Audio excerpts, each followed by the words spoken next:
Yeah, I thought one of the things we said earlier is that, he wasn't getting his slider over, and when he started to get it over, it changed the whole game.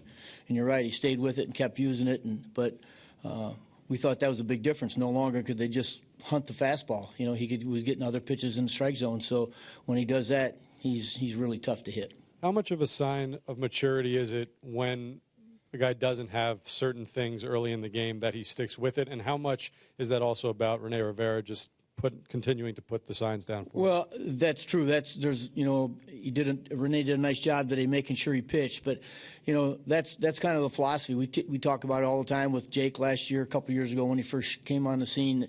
That he continued to use his pitches, and I think that's the key to pitching.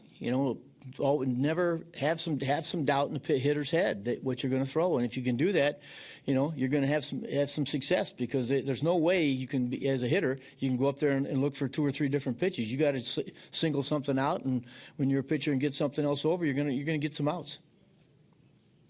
Terry, in the back, with the way your bullpen was situated heading into this game, was it important for Noah to eat up the innings the way he did?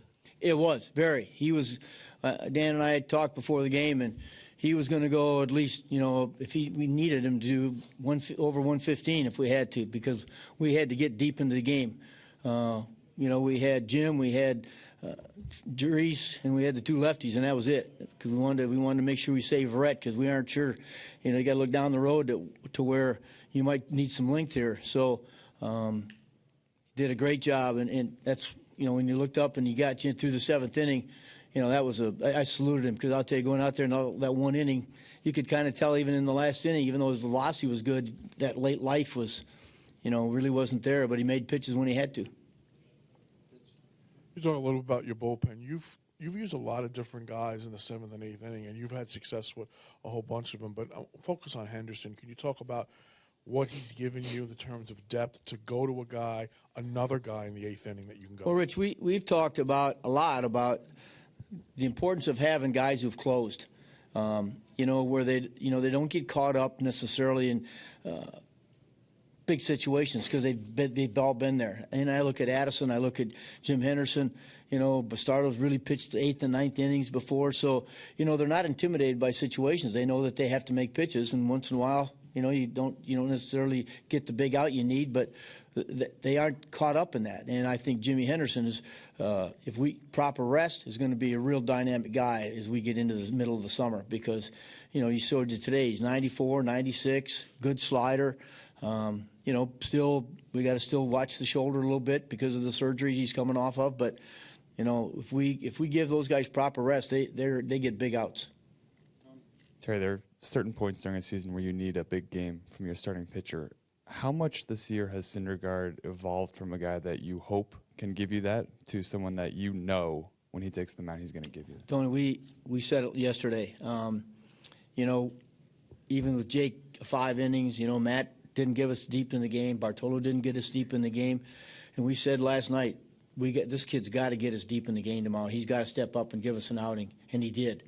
So, yeah, he's, at his age and with his experience, to have to ride him like that is a compliment to what he's done and what he's accomplished so far and his maturity, because he knew that. Those guys know. There's a lot of nights, those starting pitchers say, hey, look, I know we're short in the bullpen. I can go as long as you need me.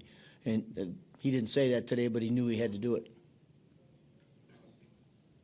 Terry, overall, how do you think the team is playing going into Washington? And do you subscribe to it can't be a big series because it's May?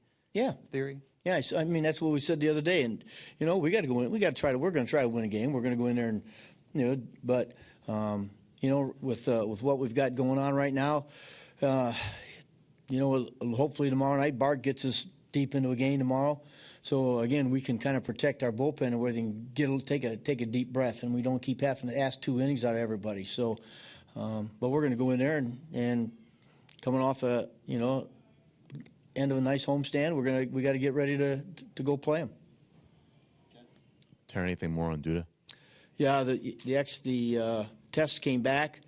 They've been evaluated. They're going to be reevaluated by Dr. Alchek tomorrow, and we will know tomorrow afternoon or tomorrow morning probably when he sees gets Lucas in there, and along with all the extra X-rays that they've taken, they'll have a diagnosis for us. So do you have any expectation at this point regarding his short term? I don't have any expectations yet. I mean, I'm real concerned. There's no question. I'm really concerned that this is going to, keep this guy out for a while. But that's just me. I'm not the doc. Is Flores still on track to rehab Tuesday? Yep. And where's he going? I have no idea. Terry, when this homestand began, people were asking you about Conforto and his struggles. Even though you haven't scored a lot of runs this week, he provided you with big hits. Why is this guy in his first full year able to bounce back as well from some struggling times? I think he's a special guy. I just think, in the games, the game has them. They have those special personalities that, they're used to being on the spot, being put in the big situations, and they come through. And I think Michael's one of those kind of guys. I know he's got tremendous support in the clubhouse amongst the veteran guys. He handles himself perfectly in there for a young player. He doesn't get, he's not too full of himself, and the guys respect that, and so they go out overboard to help him out. And he's going to be just fine. Terry, a lot of this year has been spent with Cabrera talking about his defense. What's he meant to you offensively? I mean, yesterday he had a big 2-out hit. Today, obviously, the 2-run single. Just toward the back of that lineup, what's he meant? He's meant a lot to us, Zach. I mean, I've hit this guy in the 2-hole. He's got, when we get David out of there and he hits second, he's come up big. He's been getting on base. I know he and Neil are probably getting tired a little bit. They probably need a day off coming up, but you saw tonight. For some reason, in certain situations, either one of those guys comes up with a big hit. But he's been great. He's been great on both sides of the ball. A great teammate. He's got a knee that kind of bothers him once in a while. Never says a word about it. Loves to play, and it means a lot to have him out there. And with 2 outs, how confident are you in him that he's going to at least give you a good at bat? And again, they're professionals. Those guys, this guy drove in over 90 runs one year. He knows how to drive in runs. And, the one thing I like about him is they'll take a single. They're not trying to do too much. They're just trying to put the ball in play. Over the last couple of games, you really had to scratch for runs, but how significant is it that you were able to bounce back from the National Series with this sweep? We spent all last year doing the same thing.